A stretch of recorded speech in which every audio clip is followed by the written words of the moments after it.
Okurahira oku kwakorwa omuramuzi wa kanso Rwangansi bambi obwo kubara abantu omu ihanga kurukuza kutandika izooba rya nyenkyakare.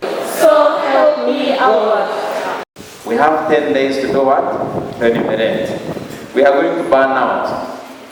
But when you reach at that point and you want to jump a household, there is one thing that you should remember. That person or that household you want to jump translates into the decisions that this country makes for you.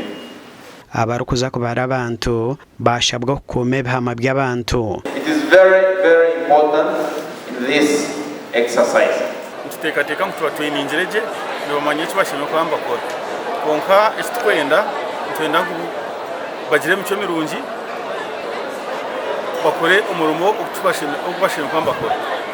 Abarikuza kubara baarahizibwa kubarikuza kurara batungire ebikozeso kibahwera okutambuza emirimo yabo kurungi. Umurundo gutukuza kwesa handiko no gucuma n'epapura uzakosa tablets nasibwa computer uki kandi already twahere abakuza kuzuma field uzakora abantu tushangire ngo tuzakuba ntukorese ibintu bakweta kapizi this egeneza kubera eri census yiti yo kubanza ya digital ayitubente kushanga kumanya ngo ibintu byone twiyo mu information tubitasiyamu turquestion sibyo mu bya karamagezi.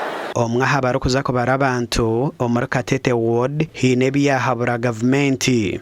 Sis nanka ne software ninga application bakatwata bagibatera umusumi yabo kandi ibintu bakuza gukora muheru nabo bine section yibakuza gukora kwenda kushana enumerate ato yebuza ubwo umuntu wo tara budget ingiro otyo kandi supervisor we enumerate wowe nkati yamanya kapine twazubweta no tekateka ngo nakuhaburata enumerate ine kapi we supervisor tagini. Omuri Mbarara City abantu 85 nibo barikuza kubara kandi abantu 10 nibo barikuza kurebuza emirimo erabe nekorwa aha rurengo rw'omurika kandi abandi 30 nibije kurebuza aha rurengo rwa division gasha kwa Adolf Yoreka.